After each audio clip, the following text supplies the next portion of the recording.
Good afternoon, everybody. A very warm welcome to all of you. I am Shubhendu Parth, consulting editor of Voice and Data, and your host for today's webinar.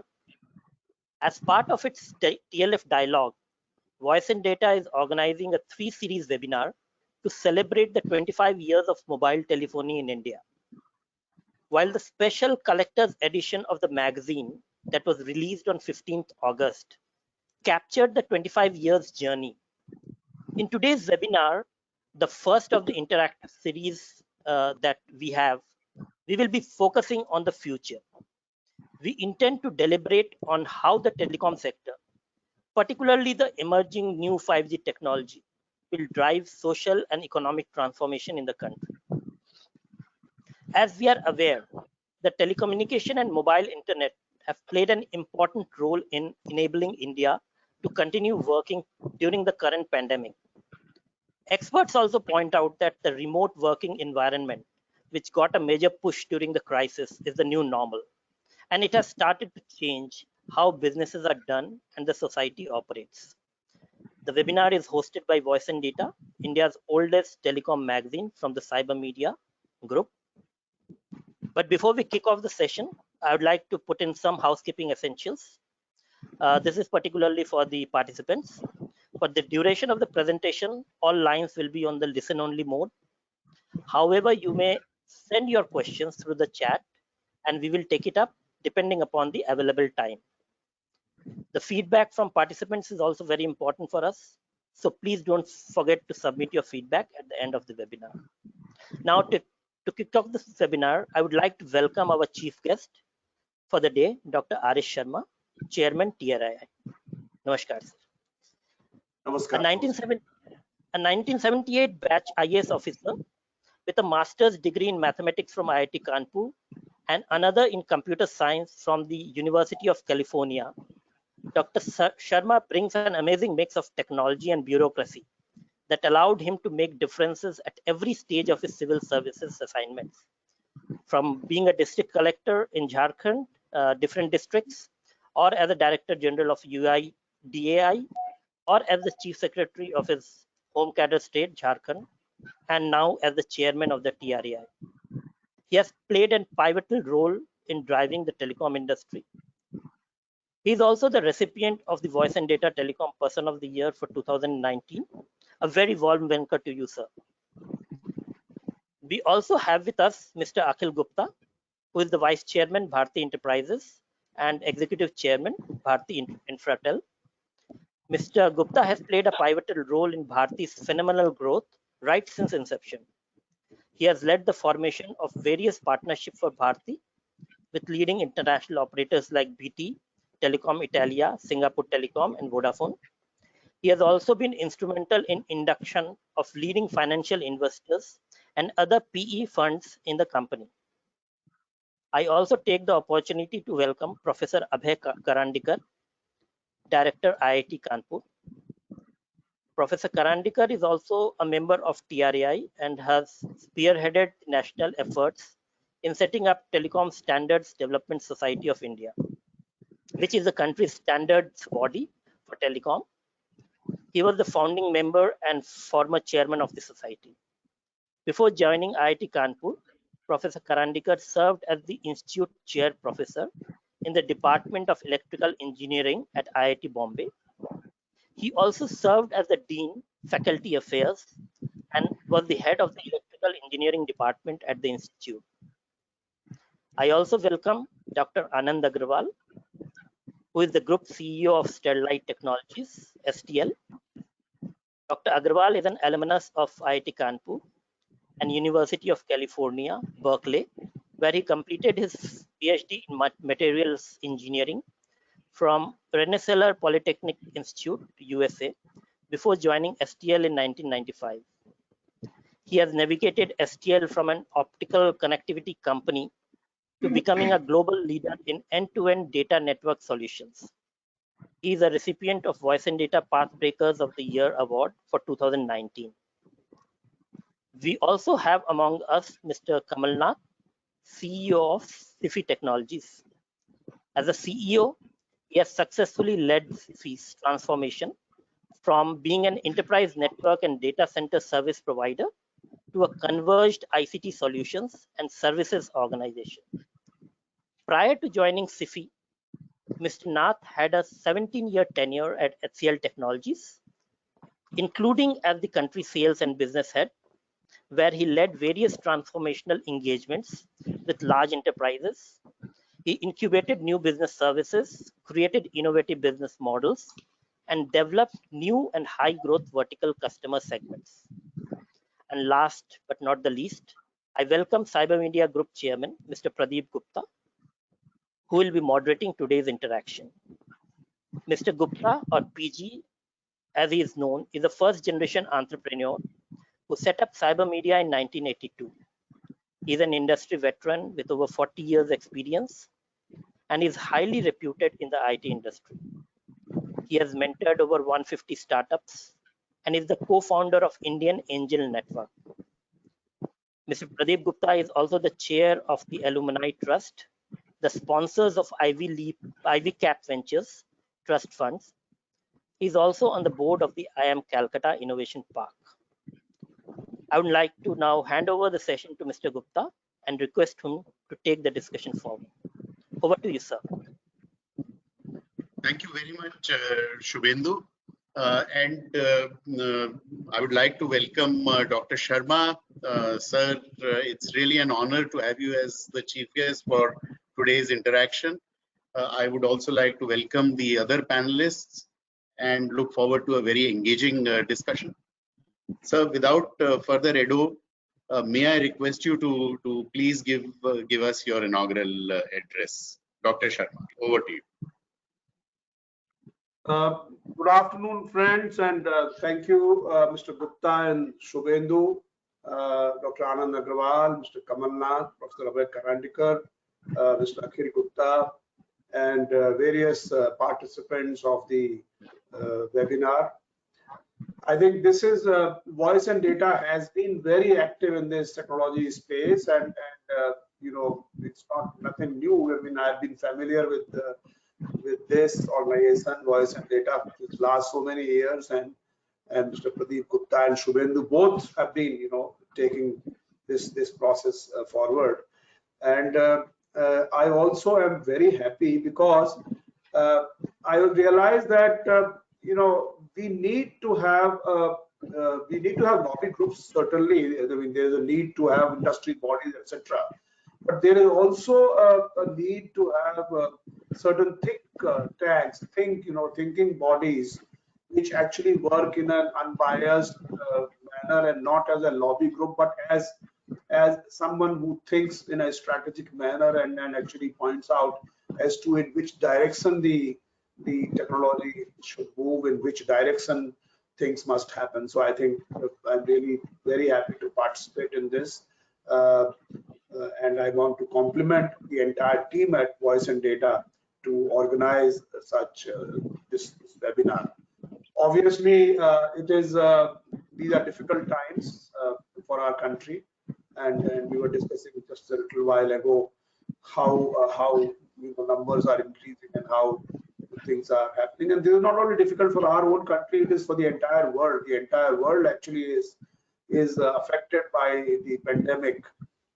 And in this pandemic, we have learned new ways of doing things, you know, things which could be done in a contactless manner, in a remote manner, in a virtual manner, and that's what we are doing.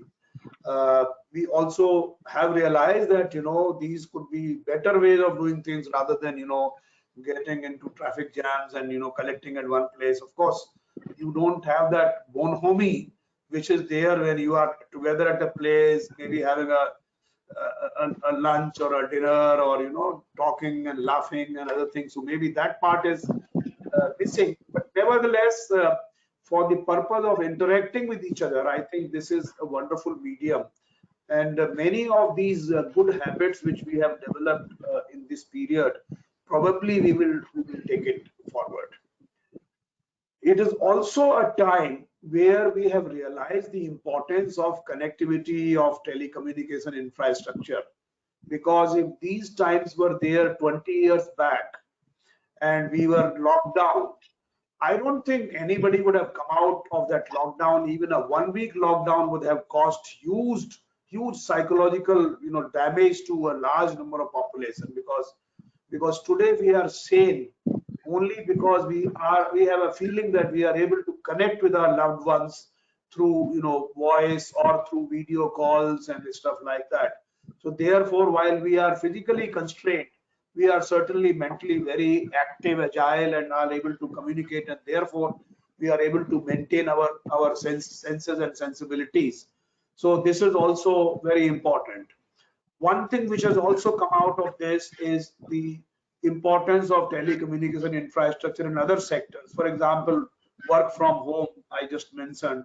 Then, you have now today the children are studying on this, in a virtual mode, virtually, and this education is happening. The telemedicine is happening. People are getting, because they can't move physically to hospitals, and people are in fact afraid to visit hospitals because they think that it might create more infections, and therefore they are the ones who are getting medications. Medicine deliveries are taking place online in some sense. So I think, and as you are aware, the Prime Minister announced on 15th of August the National Digital Health Mission, the basic attributes of which are essentially to provide health services in a digital way, which means having the digital health records, which means having teleconsultations, which means having delivery of medicines, so online. So all these things will create a robust infrastructure in the health sector. Similarly, we also have, fortunately, we have created, and we were lucky as a country to have created a digital identity infrastructure, which actually can prove your identity in a remote manner, and anywhere, anytime kind of paradigm where you can get the services delivered. And today, by that identity, a direct benefit transfer is taking place to billions of people. In fact, millions of people it is taking place, but the credit transactions are billions. The Pradhan Mantri Garib Kalyan Yojana is transmitting 500 rupees, a small amount of 500 rupees, to millions of people, 300 million people, in fact. Similarly, the LPG subsidy is going, 50 rupees subsidy or 100 rupees subsidy is going to 140 million accounts every month. So we have devised, because of the digital identity infrastructure, we are now able to, sort of connect with the recipient, each individual is now a recipient through his bank account or her bank account, where we can just put in money, and there is nothing in between. People used to say that when money starts from Delhi at 1 rupee, only 15 paisa reaches to the final recipient. Today that 1 rupee reaches as 1 rupee in his account, and the money is the most fungible kind of resource, which you can give it to somebody and he can use it the way he wants to use it. So therefore, because of this digital identity infrastructure, we have been able to create such a massive digital, kind of network of people, bank accounts, where we are able to use what is called JAM to transfer money to these people. Interestingly, today, this month is also the 10th anniversary of the first Aadhaar being issued. We issued first Aadhaar on 29th of September 2010 in the small village of Tembli in Maharashtra, of Nandurbar district of Maharashtra, to Ranjana Sonawane. So this is also for me, as I was DG and mission director of that project, it was a moment of it was a moment of happiness for me to witness that moment. And therefore, thereafter, a lot of things have happened. The government of the day had adopted Aadhaar, and thereafter many things are riding on it. You have, even telecom space, electronic KYC is being used to provide savings to the people. PDS ration is being distributed to the people using Aadhaar authentication. More than 1 billion authentications are taking place. So that's another area. Other area where we have done tremendous work is the digital payment space. Now, digital payment, 1.45 billion transactions took place last month. UPI transactions. Now these are again contactless, transactions where you don't go to the place and get the money, but you are, so these are transactions which are quite consistent in these difficult times, in the sense that these transactions are actually sustaining a lot of that heavy lifting is being done by these applications. So you have health, you have payments, you have identity, you have DBT, you have distribution systems. So these are large number of things which are riding on technology and which are actually benefiting the people of this country. And I have always believed that we can solve India's hard problem using technology. Most of them we can solve. Of course, some of them cannot be solved by that also. But so this is the scenario. So therefore, again emphasizing the fact that the information and communication technologies have become extremely important. And if you develop platforms and applications on top of these technologies, then you can actually continue doing what you want to do and achieve the so-called paperless, presenceless, and cashless governance in this country. It is possible to do, and other. In fact, yesterday I was reading an article in Economist, which was talking about identity, something like identity proof, or some, I don't know the heading of it. But actually, one of the paragraphs in this was that it is ironical that Britain and USA do not have any system of digital identity. It was talking of digital identity, but a massive country like India has the digital identity, where they are able to deliver benefits to millions of people. So we are really so proud of it, and we have done this. Now, what is important is, with all these things to continue and telecom becoming so important and so central platform for India's digital delivery system, as well as for the growth trajectory, it is important that we invest in the future technologies. It is important that we invest in things which are going to sustain, things which are going to take this process forward. And I've always believed that if we can deploy technologies which are robust, cheap, which can solve India's problems, and which are more appropriate to India, I think we should not hesitate in doing that. So my view is, people have different views on 5G, for example, and which is the topic which you have kept for today. People have different views for 5G. One of the views is that there are no use cases for 5G in India, तो हम लोग करेंगे क्या उसका क्यों जरूरत है उसको develop करने की.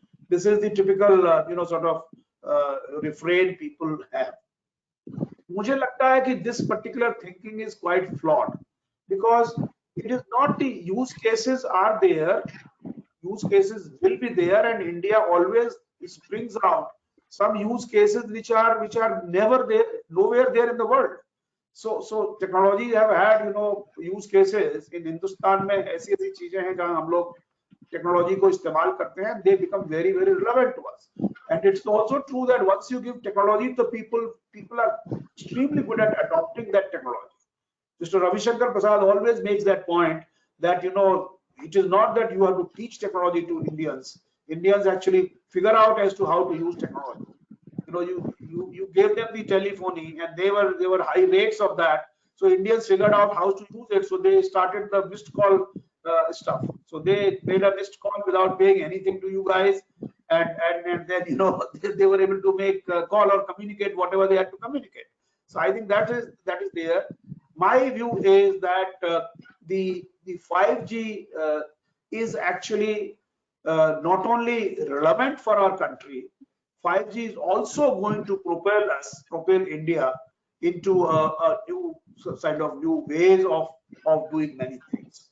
So and as all of you who are experts on this issue, Professor Karandikar is an expert on the spectrum and other standards, for example, and Akhil Gupta ji, of course, is there in thick of things. Anand Agrawal ji is there in the other sort of areas of creating infrastructure, in the sense that fiber and all that. So I think all of you know more than me that 5G as a technology is really a quantum jump in terms of its capabilities than what it is, what 4G is. It is not really a build on, incremental build on 2G to 3G and 3G to 4G.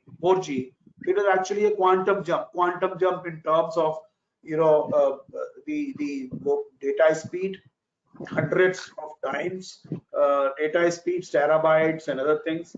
Then it is also extremely, it has the quality of having a very low latency. So therefore many real-time applications can ride on top of 5G. It has a high throughput, therefore high data speeds, machine-to-machine communication. That I think is also possible. So high throughput and massive machine-to-machine communication.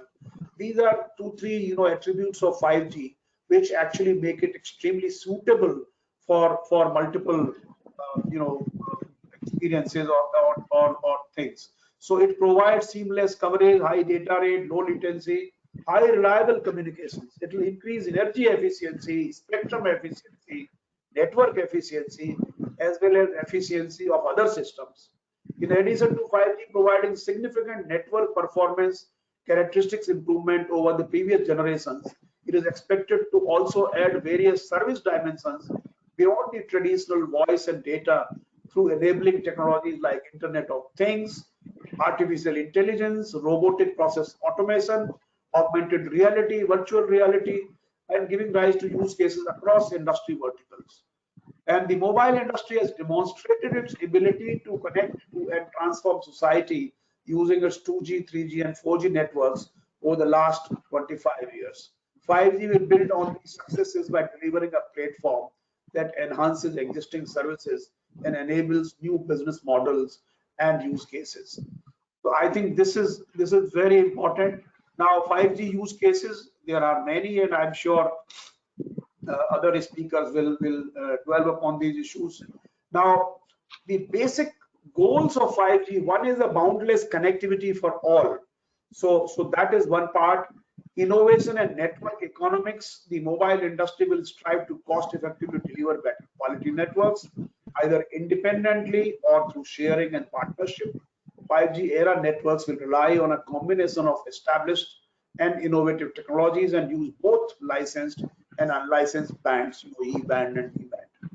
Then, of course, it will revolutionize the mobile broadband experience, to drive growth in new use cases for massive and critical Internet of Things, and it will accelerate the digital transformation of industry verticals. It will have certainly provide a better user experience. Now, obviously, there are other requirements for 5G. Now, the uses of 5G, the immediately use which we can think of is actually improving the mobile broadband access. So thus far we have been, doing this, laying the files, of course, connecting the. There's a lot of work to be done on the connecting the towers and fully utilizing the 4G experience, because there happens many times a bottleneck at the backhaul level, which I think we should resolve some of these issues. But a couple of things which are necessary is that in addition to making our smartphones better, 5G mobile technology can usher in new immersive experience such as VR and AR with faster, more uniform data rates, lower latency and lower cost per bit. Overall, it will improve the user experience. Then, of course, it will be useful for mission critical applications, communications. So this is intended for application where the data is delay intolerant, and communications is intended for applications where the critical nature of the data requires guaranteed and accurate transmission to the destination. It will have massive IoT, and of course intelligent connectivity. This is also very, very important, because the networks themselves will be able to self-configure it and provide intelligent connectivity. Now, obviously, in our case, fixed wireless access will be another very important area of enhancing the connectivity experience in the rural areas. So this is also very important.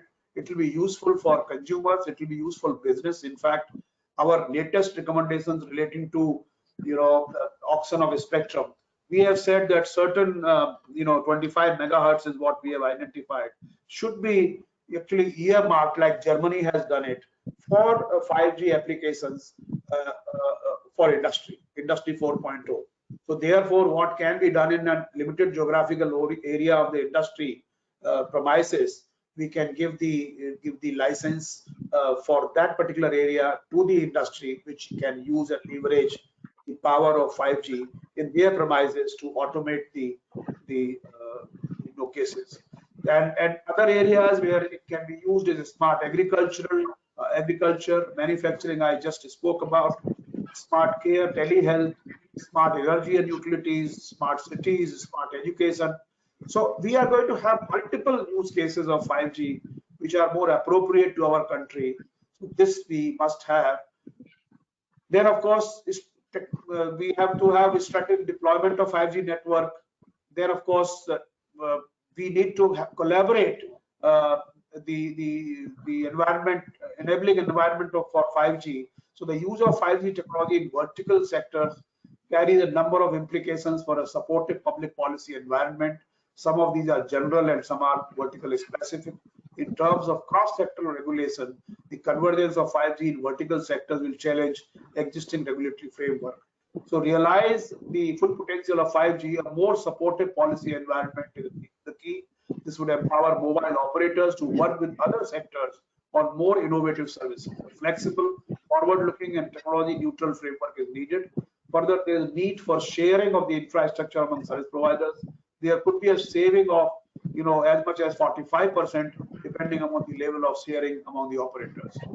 So government has, of course, we have been cognizant of the fact that we need to bring in this technology and people need to invest in it. So as for starters, the TRAI had recommended the auction of the so-called, of course, we are not we are neutral in terms of technology, but as is the practice, we know that 3 gigahertz and up to 3.3 to 3.6 gigahertz is going to be used for 5G. We have recommended the reserve prices and recommended for auction of these spectrum to the government. I think government will take a call soon. Then test bed, government has launched a program titled Building an End-to-End 5G Test Bed to advance innovation and research in 5G. This 3-year program began in March 2018 with a budget of 2.22 crores. The program emphasizes close collaboration between the universities and small technology companies. The goal of the program is to build proof of concept of 5G prototypes that are broadly compliant with the 3GPP standards. Several academic R&D programs around 5G themes have been funded by the Department of Science and Technology. Then, of course, National Digital Communication Policy very explicitly talks about enabling high-speed Internet of Things and machine-to-machine by rollout of 5G technologies, implementing an action plan for rollout of 5G application services.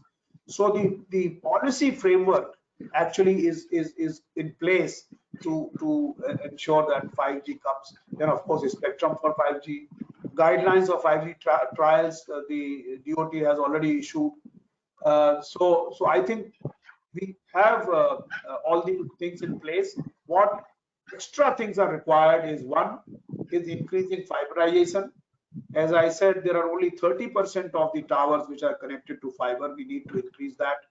We need to solve the ROW issues, which have been, guidelines have been issued, but I think the guidelines have to pull it down to the state level, and the states have to understand the importance of these guidelines. Then, of course, opening up of E-band for meeting immediate backhaul requirements. Then promote infrastructure sharing, both active as well as passive. We have, provided for IP1, we have provided a lot of, flexibility in the sense that they can even, establish the active infrastructure. We have said that we are not going to enumerate the element as to which is active, which is passive, but we are going to just say whether this infrastructure is providing service or not. So you can't provide service, but you can establish everything which you have to do. So I think we have all the pieces in place. And if there is anything else which is required for facilitation of 5G, the government, I'm sure, is ready to work with these stakeholders. Well, people talk about, that who will make investments in 5G. I think taking investment is a business decision, but I think there's no reason with these use cases. There's no reason of the huge demand. There's no reason for a very large market India is. There's no reason why people will not invest money. In fact, we have seen in recent times there have been investments in the telecom space, and we keep on hearing in the newspaper that many other players are interested in taking investment. Investment obviously will happen when unbundling happens. There is a regulatory certainty, and there is a deliberate push from the government side to make things happen.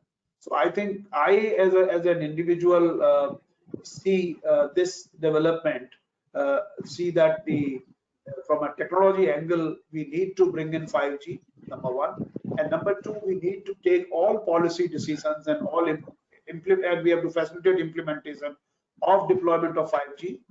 Obviously, we have to create policies which become kind of attractive enough for people to invest in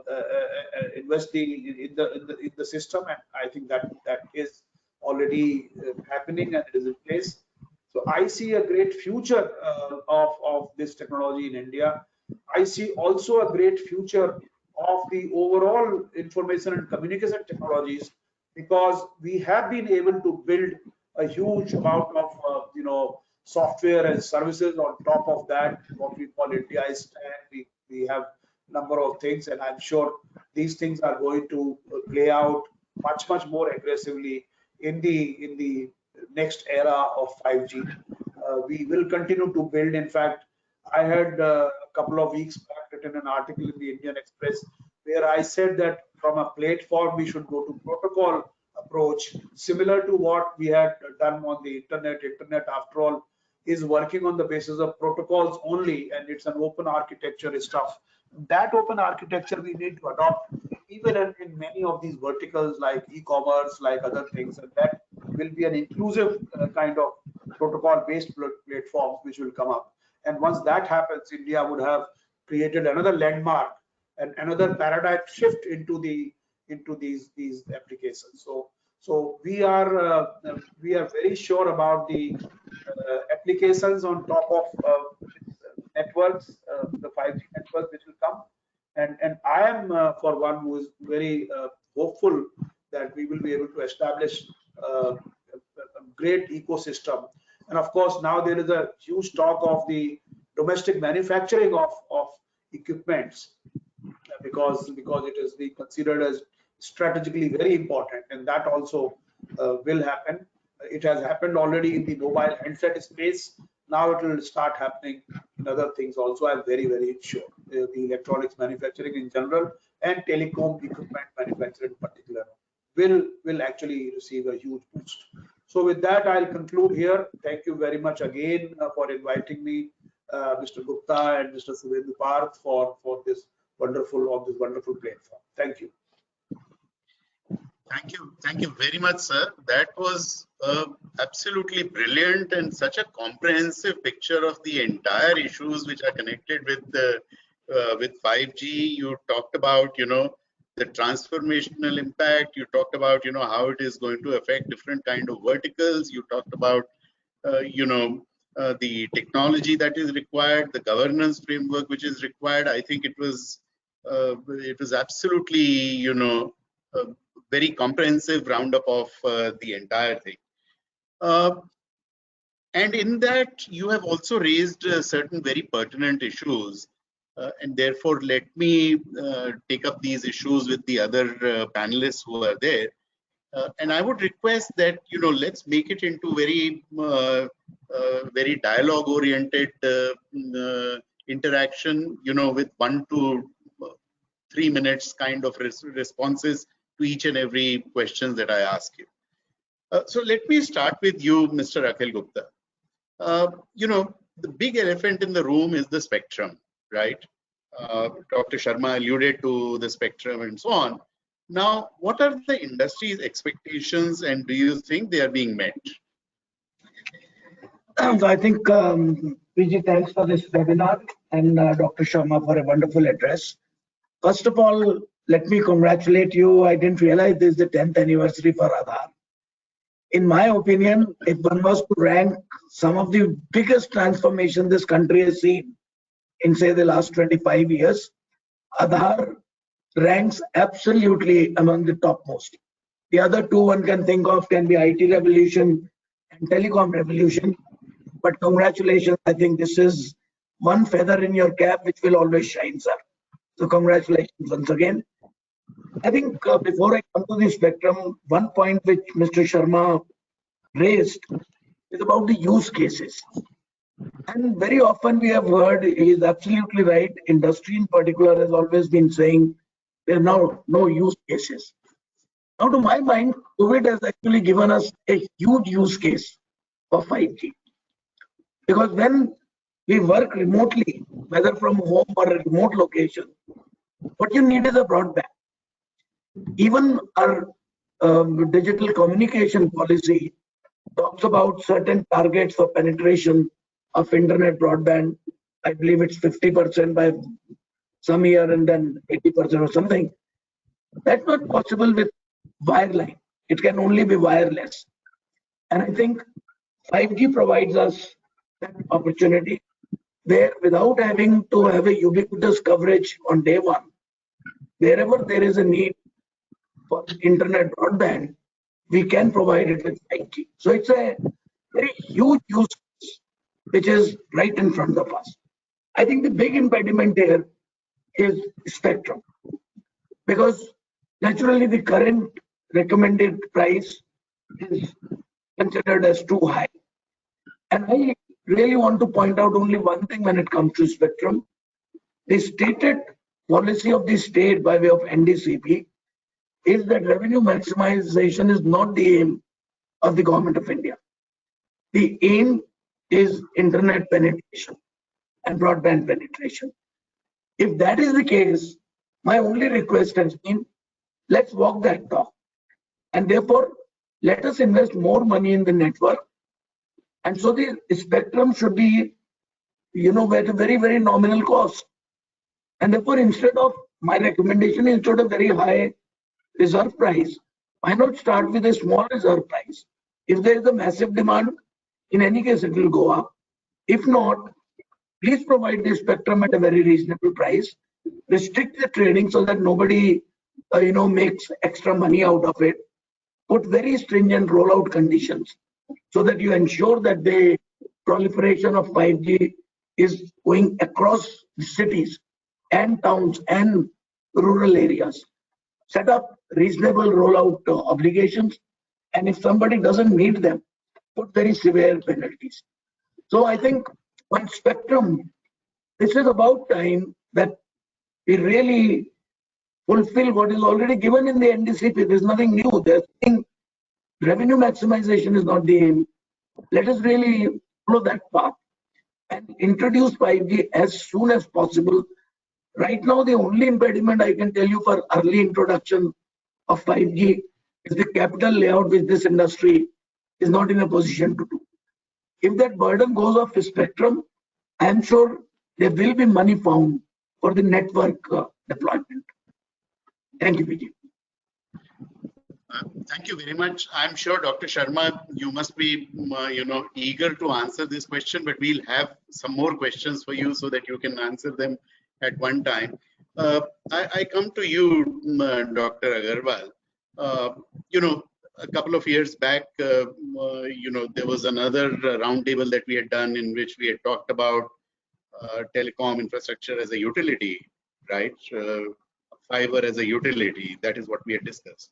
Now, if we are talking about use cases which are fundamental and which are going to change things, 5G would mean a rollout of a infrastructure at a very, very different kind of a level than the existing infrastructure, because the moment you go in for speed and access, then you require much more infrastructure to be rolled out, right? What are your views on making this entire thing around 5G as a as a utility. Okay. Yeah, thanks PG for inviting me, and Dr. Sharma I fully agree with you. A very comprehensive talk which addressed the entire scope of the industry from various dimensions. I want to address PG your question from two aspects. So there is two parts of 5G. One part is the application end, and the other end is the infrastructure end. And I fully agree with Dr. Sharma when he said that the 5G is technology which is going to cause quantum jump in terms of enabling new applications, which are all going to be focused on extremely high efficiency. So whether it is industrial applications, real-time educational healthcare applications, as well as multiple peer-to-peer high bandwidth as well as low latency applications like gaming, etc., and the machine-to-machine applications. And these applications would be largely deployed in enterprises, both private as well as public.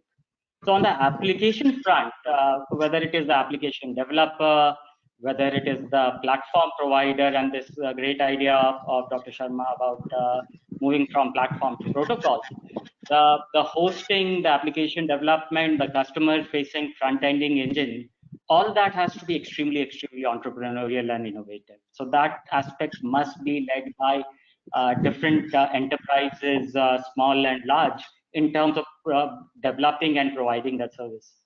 On the infrastructure end, on the other hand, which is where you require very high bandwidth, you require edge storage, you require edge computation, that requires very deep fiberization, that requires edge compute, which requires a lot of small cells, almost in a model similar to, say, electricity distribution, that 5G small cells would actually literally be deployed over a lot of street light hardware also. So this infrastructure built for 5G or any other digital requirement should be thought of in a very similar manner like a core infrastructure, like roads, power, etc. And this infrastructure must be built once, and the thought process there has to be in a core infrastructure thought process, and then shared for multiple applications by the various service provider. So I'm thinking of a utilitarian thing, not from a utility perspective, but from infrastructure created once and to be shared by multiple stakeholders. And that can be created by private enterprise or public-private enterprise. That's the second aspect. But this has to be created once, and the role of service provisioning, application development, and infrastructure ownership needs to be separated. Thank you very much, Dr. Agarwal.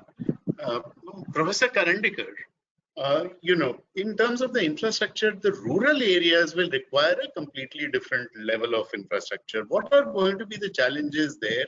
I would request you to address those challenges.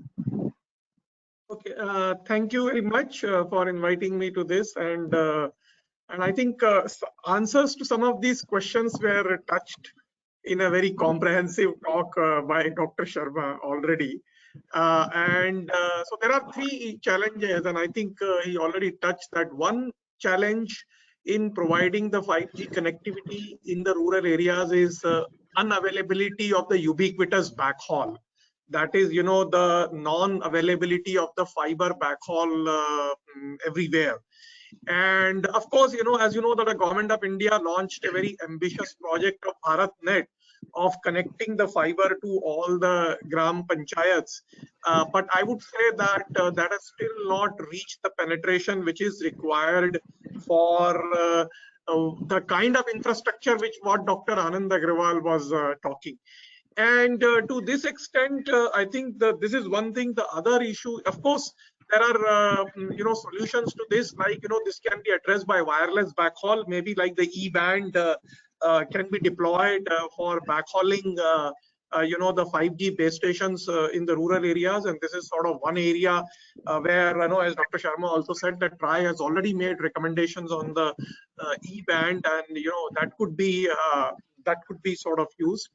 The second problem in the 5G is You know, in the rural areas, and I think this point was also made earlier, that we need really fixed wireless access. We need low mobility.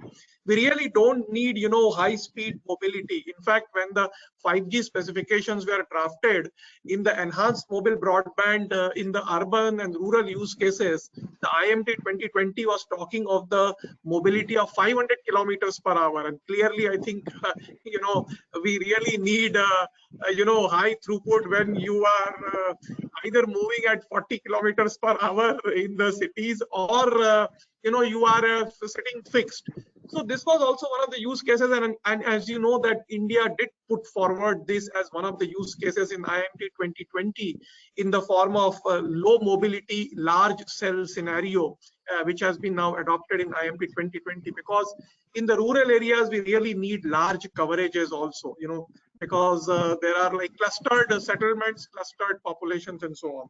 So I feel that these are the two main challenges that needs to be done. We need to use the as much as the wireless backhaul, while, you know, the fiberization and fiber penetration still happens in the rural areas. And the second is, like, you know, use, you know, large coverage cells. So for example, in the sub 1 gigahertz spectrum, you know, in 600 megahertz or things can be deployed to cover a large. So 5G actually fortunately works across all spectrum bands. You know, it works under sub gigahertz, it works from 1 to 6 gigahertz, it works in millimeter wave. And then, you know, there are different, of course, deployment scenarios where, you know, much of these spectrums can be deployed in the rural areas, in the dense urban areas, and so on. So I think those are the two things that I would say, you know, can be used. Coming to you, Mr. Kamalnath, you know, yes, there has been a lot of investment that has come in the last few months in the telecom sector.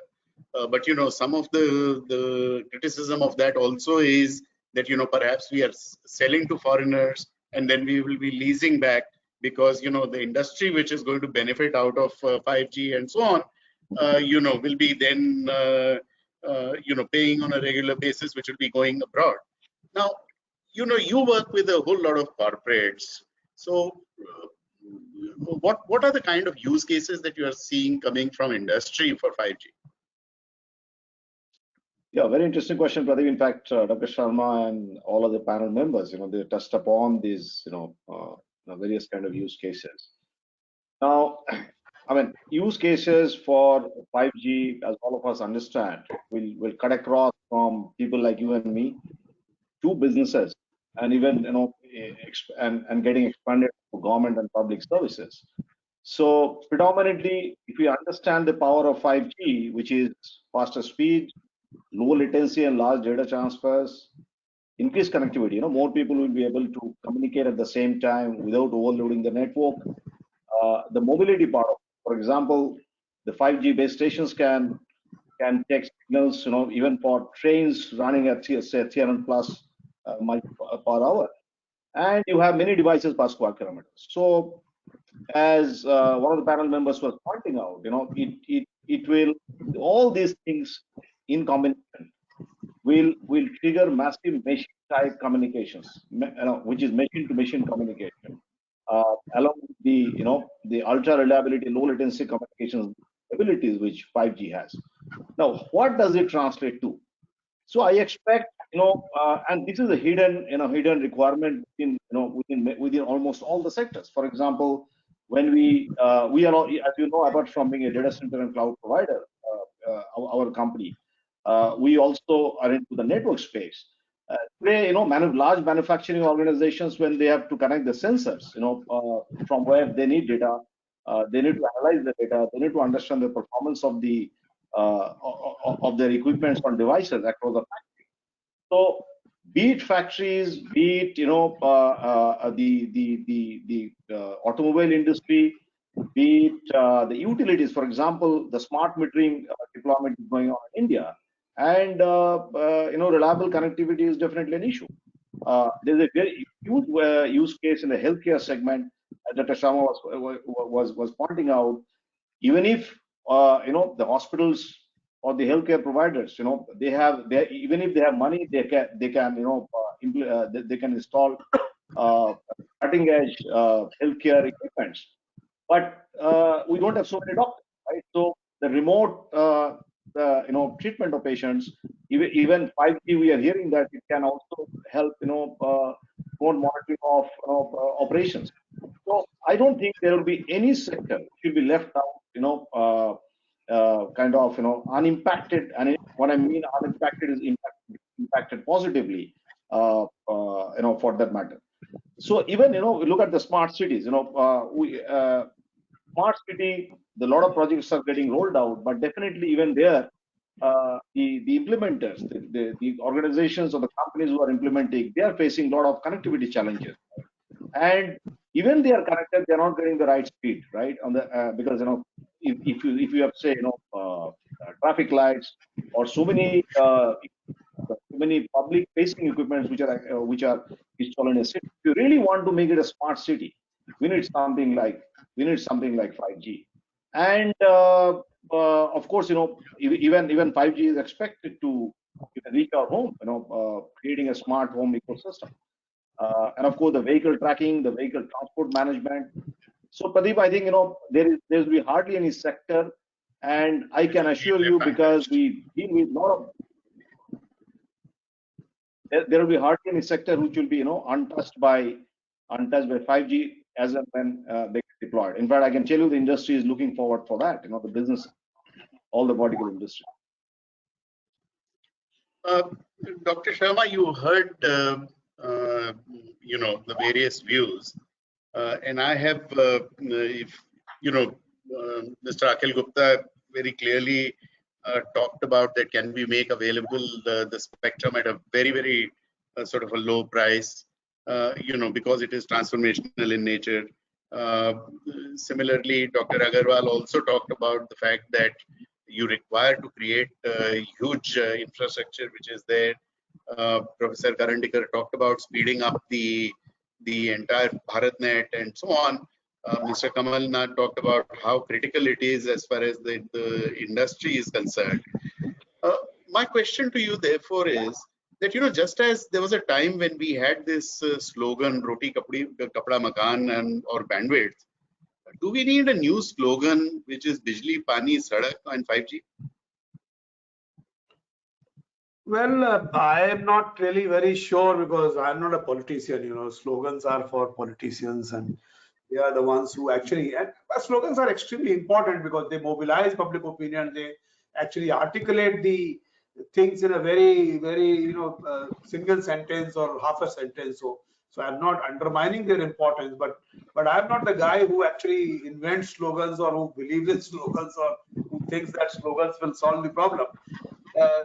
You are right. No, sir, my question to you is that should it be given the same sort of an importance as is given to Bijli Pani and Sadak? I think this is. I have had the privilege of interacting with Honorable Prime Minister in a few days back, and my appeal to him was that, sir, kindly realize, ICT was important, information and communication was important, but I think nobody would have realized that it is that important, especially after seeing the pandemic. In this period, we have realized that how critical and important and central this whole infrastructure is, and how valuable it is for us to have this as a country, because this is not a vertical anymore. This is a platform on which everything else will be riding, and therefore for a sustained growth for our country, we need to have a very robust platform of connectivity. If Digital India program's first line of Digital India program is connectivity as a utility to every citizen of this country.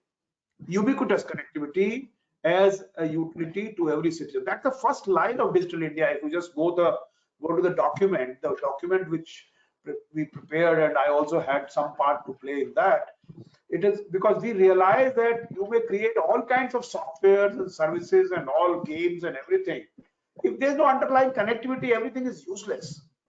So therefore, I think this is the central stuff which needs to be done. I completely agree with Akhil Gupta ji that we need to provide all the incentives. Unfortunately, we have always differed on the issue as to what is the reasonable reserve price of the spectrum and what is non-reasonable.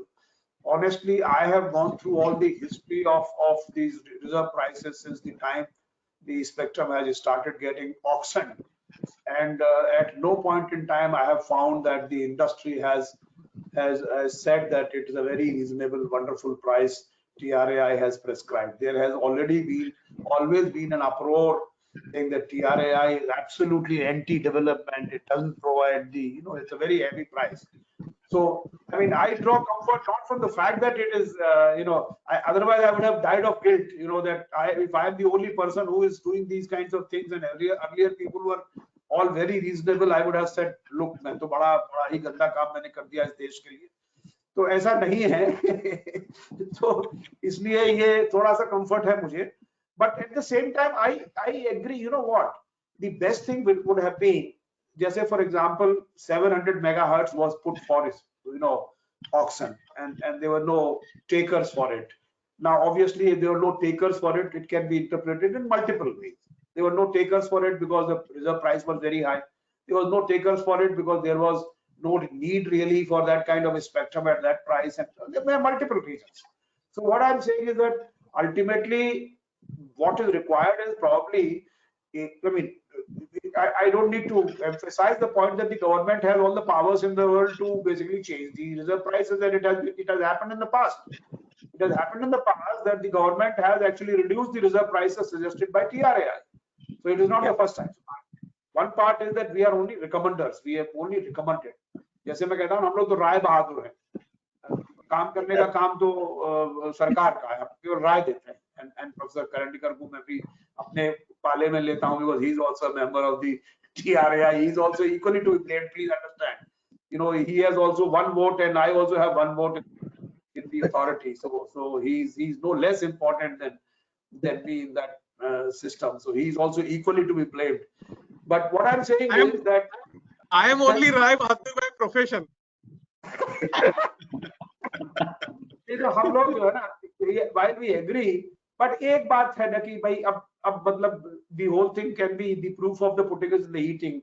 Auction हो, थोड़ा सा auction हो के पता लगे क्या है, क्या viable है, क्या नहीं है, क्या बिकता है, क्या नहीं बिकता है. और मुझे तो लगता है कि हमें as a matter of this thing, मुझे लगता है कि auction जो है एक annual affair type हो जाना चाहिए.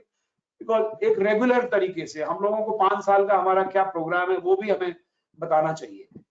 So I think there are a lot of things which need to be done, but I certainly would agree with Mr. Gupta and with Dr. Anand Agrawal, Mr. Kamalnath, Professor Karandikar, all of you, that we need to put in place policies, a slew of policies which will ensure that we are ahead on the curve on the 5G. I think it's very necessary. We cannot afford to be left out in this game, and I think unless we create that kind of ecosystem. Fortunately, what is also happening is that now of the international situation being what it is, even the manufacturing of the equipments, etc., can be accelerated, like we have done it in the mobile handset. So we should do that. So I think it's a great opportunity for our country really build some of these. And of course, with Professor Abhay Karandikar being there, he is a standards man. Actually, he has all the fundas of 3GPP and those other things. So I think we can all combine together, the industry, the academia, the other people to really generate domestic manufacturing, domestic technology, and domestic intellectual properties. Sure. So before I just take this issue of standards, Dr. Agarwal, I have one question. Do you think therefore there should be a new PPP model that should emerge in telecom? I think it is something that is will naturally develop. As I said, that this 5G infrastructure would require large swaths of spectrum, and it is really heartening to hear what Dr. Sharma said. Multiple small cell sites and spectrum which will be owned both by digital service providers as well as the 25 megahertz that Dr. Sharma talked about for private enterprises. So the core infrastructure can be built by any infra provider, and we are seeing multiple models globally, wherein the separation of infrastructure ownership and service provisioning is clearly happening. Infrastructure is owned and funded by infra funds, including PE funds, for commercially attractive areas. And what Akhil has done amazingly with both Infratel and Indus Towers are great examples of that in India. And with active sharing happening for IP1 providers, this model is already proven.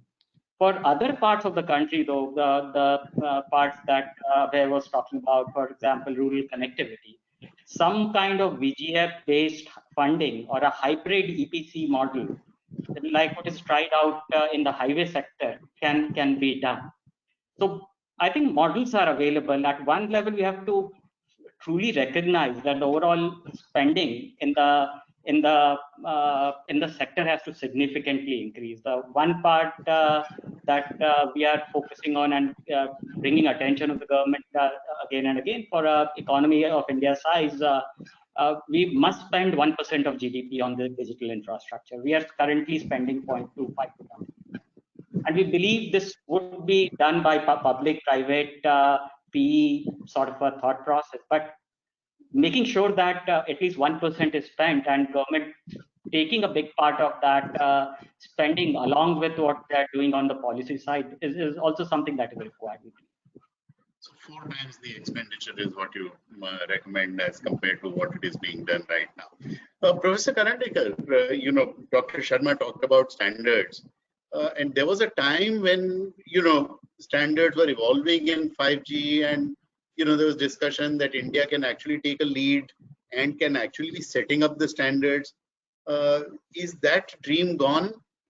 Now we will just follow the standards which are set by perhaps the Chinese and the Americans and so on, or the Europeans and so on? No, not at all. I'm sorry, before Professor responds, Dr. Sharma, my apologies. I will have to get on. Unfortunately, I thought this program would be at 4. My real apologies. Catch up. Thank you. No, I could hear you, Akhil. I don't know. No, sir, I was apologizing that I'll have to be getting off the call. I've got another call waiting. So I was just apologizing for, Thank you, sir. Akhil, can I therefore ask you a question right now? Okay, sure. We discussed about this. So what do you think? I'm sorry we have I'm so sorry. overrun time, but I'm saying that can there be what sort of regulatory framework you think should be there? What kind of PPP model that we should be looking at in terms of deployment of 5G? Well, I genuinely believe we have a very, very robust regulatory framework already. And therefore, tinkering with it uselessly will only complicate. I think it's a perfectly good regulatory framework. Perhaps the only thing which we should just think of in terms of regulation is, I have always discussed it and spoken to Dr. Sharma also.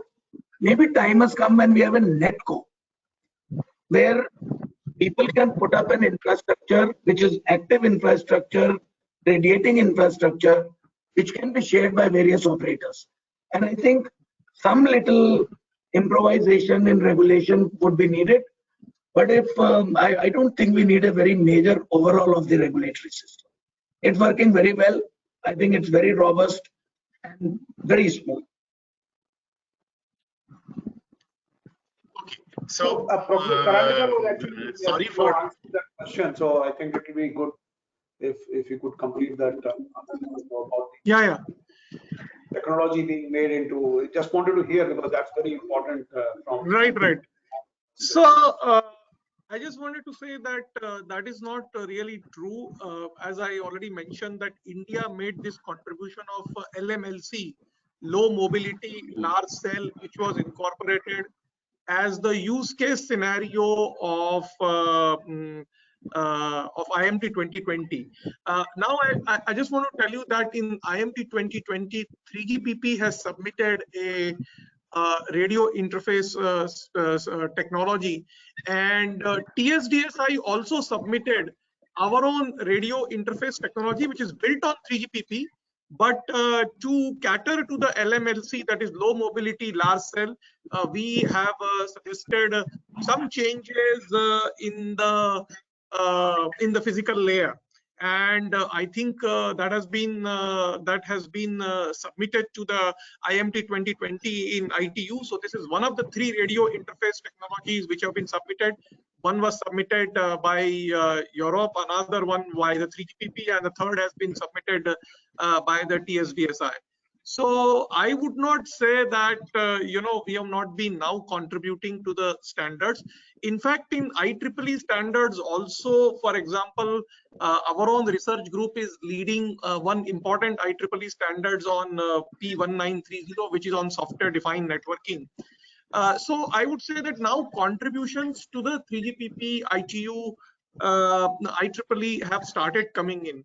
But of course, this is not at that scale which is really needed. I mean, we still need large participations from Indian industry, Indian R&D labs, and Indian academia to go to the standards body and include our own intellectual property rights, IPRs, and Indian requirements into the standards.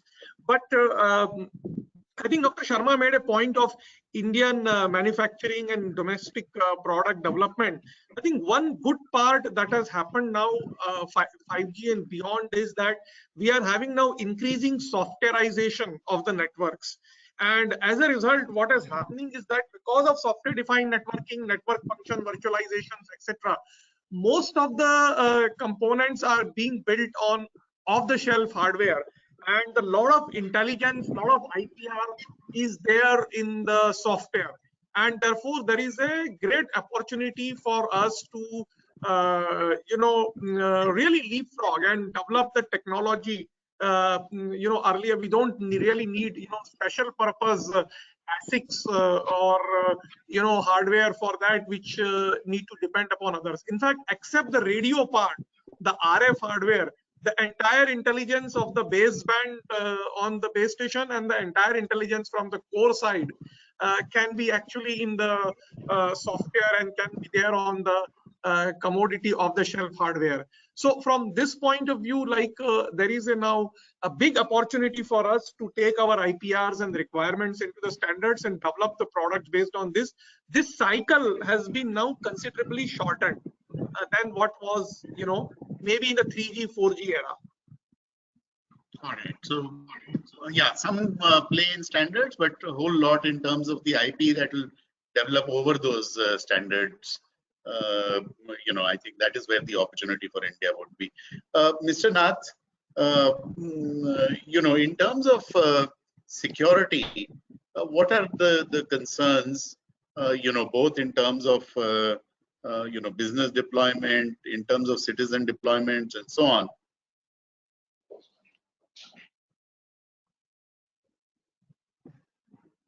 So is this question for me? Yeah. Okay. So you see, I think in 5G, 5G is a double-edged sword if we really look at it from a security perspective. Because on one hand, it is expected to be more secure than 3G or 4G because of better encryption technologies which are expected to be there. Now, and it's also a fact that each evolution in technology is more secure than its predecessor, and that really doesn't change with 5G. However, 5G poses an elevated security threat, specifically because there are more vectors through which the hackers can attack. And as Professor was mentioning just now, 5G will enable wider usage of cloud and virtualization technologies like software-defined network and network functions virtualization, which is called NFV. Both of them are highly flexible and programmable in nature, meaning that they are more vulnerable to security threats, like our computers or like cloud or data center. For instance, an SDN network element, such as the management interface, could be used to gain access to the SDN controller and bring down the entire system as a result. Now, just imagine the impact of that. When you are in a have connected, connected factories, smart grids, connected healthcare, what kind of catastrophe it can bring. So on one hand, it has all the benefits. On the other hand, there are security concerns. Now, I believe that, like in cloud, for example, I would also like to set the example of cloud.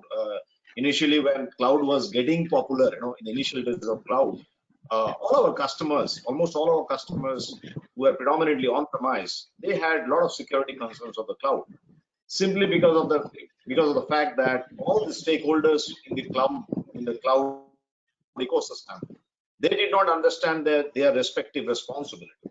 For example, the security of the cloud. And for example, if we are a cloud service provider, the security of the cloud is our responsibility. Security in the cloud is the customer's responsibility. And when the data moves in and out of cloud, it is the responsibility of the network service provider and also of the enterprise. So if I draw a similar inference to this, I think even 5G world is going to be a shared responsibility model, right? So we have heard about the standards. Professor talks about spoke about the standards. The standard bodies need to dictate how to implement a secure 5G network architecture. We have the physical infrastructure providers like Nokia, Ericsson, and I'm sure there will be many more who would build embedded security features within the system with more encryption. And one of the major stakeholders, in this whole game are the operators, network operators, who are responsible for the security of the network. They must embrace a continuous risk-based approach to monitor their networks and services, because you never know, the hackers at times are smarter than us. So they need to be completely cognizant of this fact and run security as a operations in their own network. And of course, at the end of the day, the beneficiaries, the ultimate beneficiaries, which are the enterprises like us, we should be responsible for what kind of data we allow to be transported across network. We are also seeing the emerging of edge data centers. So earlier days we used to speak about data centers. Sorry, Kamal, can I just interrupt? I think we are, running out of time. I just would request the panelists, do we have another 10 minutes? Can we just extend this by, I know we have overshot our time, but if it is okay with you, can we just extend it by another 10 minutes, please? I have another meeting actually at about, in about 5 minutes. So if you can excuse me, then, So I will do a quick sort of, Sure. So over the next 5 minutes, I'll just ask you one set of questions and would request if I can have a crisp 1 minute sort of a reply to that. Professor Karandikar, today there is a geopolitical challenge as far as China is concerned. Do you think we can leapfrog over China in terms of 5G? So I would say that I already made this point that since 5G network there is increasing softwareizations, and since a lot of components can be developed in the form of software on commodity hardware, only maybe specialized ASICs are there, mostly in the RF part. There is an opportunity for us really to leapfrog. I mean, there lies an opportunity here, and there are companies, in fact, which there are, we have like strong Indian companies with a lot of software and hardware expertise. In fact, Sterlite is one, Anand is sitting here, and I think there is actually a lot of opportunity to really develop indigenous product, and we should really seize this opportunity. As you know, that India is the is the largest, one of the largest markets after China. In fact, most of the European vendors and all, if they are going to make money in this financial year, they will make money, probably from the India only. So therefore, there is a big opportunity, and I think the Indian industry and the Indian companies should really seize this opportunity to develop the indigenous product. Okay, thanks. Mr. Nath, you were talking about security, and connected to that is also the issue of privacy. How does one go about building trust?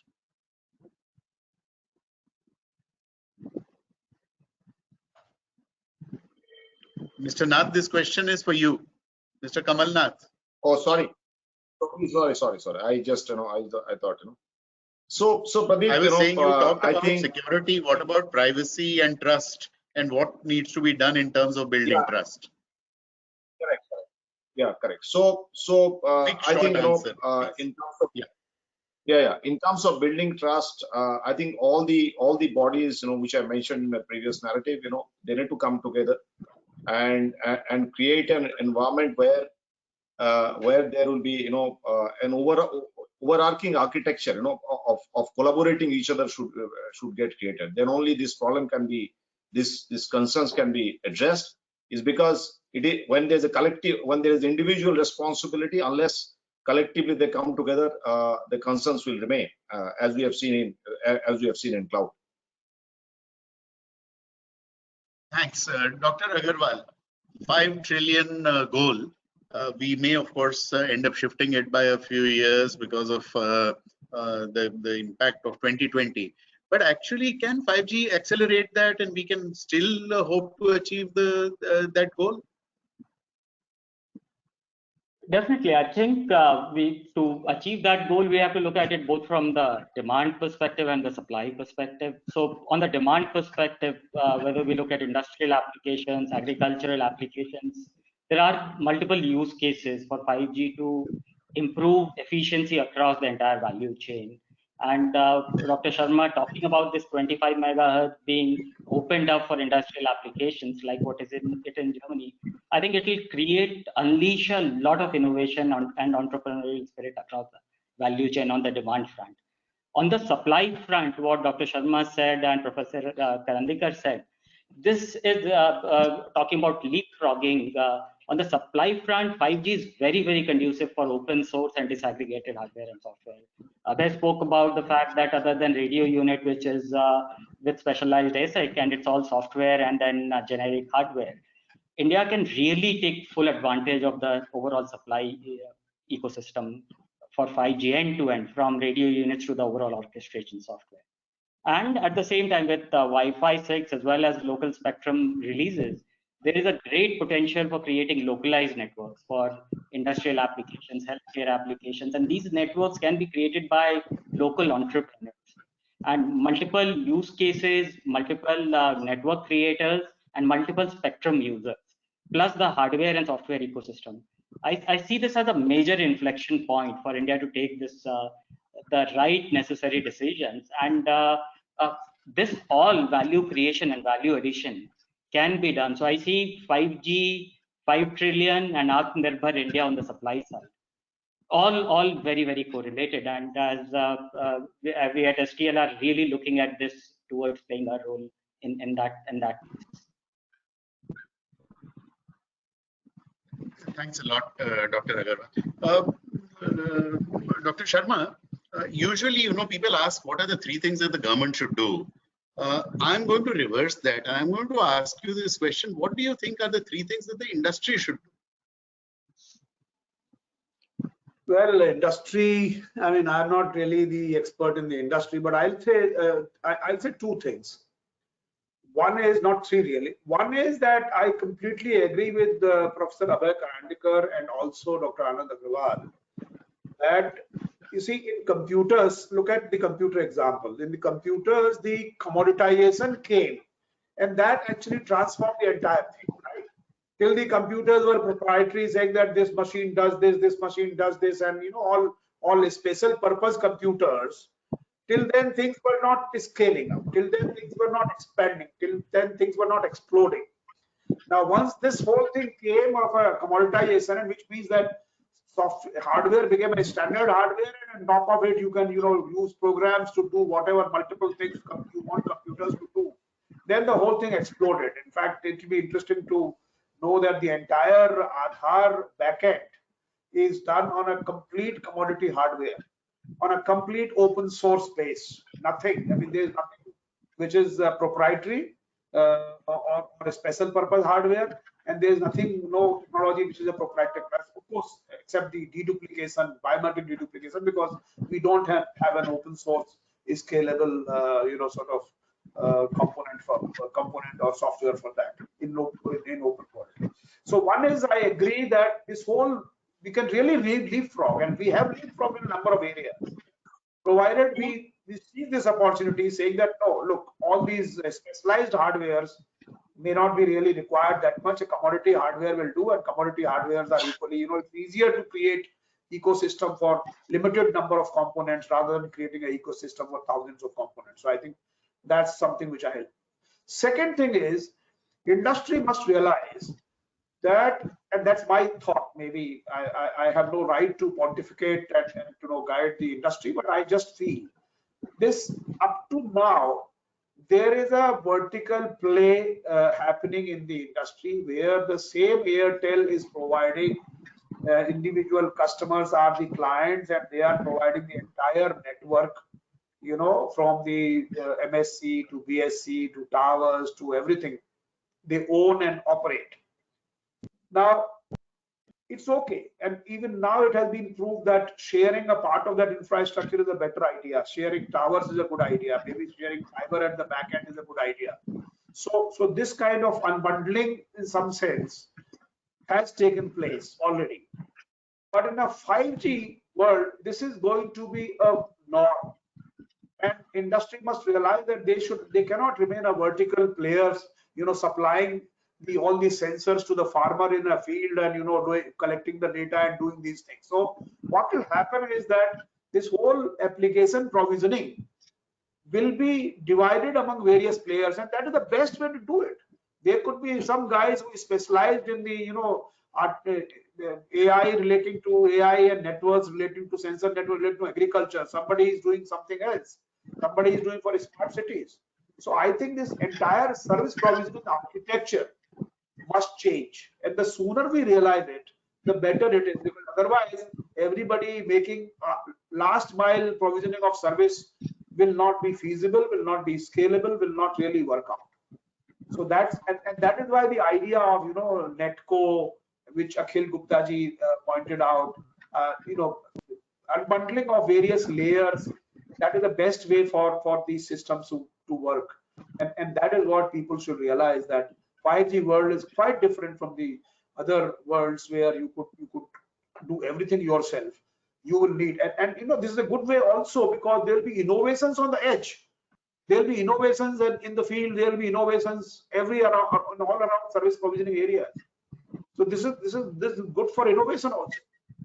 So that is something which I would say, that rather than looking at it as a monolith, we should start also, this once you have this infrastructure players, you have the networks, you have the application providers, you have the service providers. I think this is an ecosystem which will actually proliferate and work most efficiently. So this is where I would like to thank you. That's absolutely excellent. I think, the fact that there should be openness in terms of the technology, the open standards and so on, as well as sharing in terms of the industry layer, of different kind of things which are there, so that as far as the user is concerned, they get the best as far as 5G is concerned, and that definitely will have the power to transform India's economy. It will have the power to transform India. Thank you very much, all of you, the panelists, and over to you, Shubhendu, for a formal vote of thanks.